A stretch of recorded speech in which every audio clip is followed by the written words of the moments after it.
پاکستانی طالبان وایي د دولت یوه بله مخالفه ډله هم دوی سره یوځای شوه.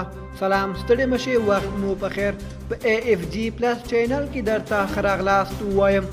AFG پلس چینل تل ستاسو په چوپړ کې، نو همدا اوس در سره چینل سبسکرایب کړئ.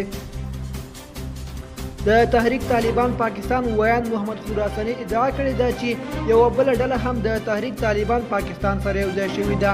د TTP ویان ویلي دي چې د بڼو سیمو د قومندان زرار په مشرۍ یوې بلې ډلې د TTP امیر مفتي نور ولي مسعود سره بیعت کړی دی. هغه نورو پاکستاني جنګیالیو ته هم بلنه ورکړې ده چې د TTP سره یوځای شي.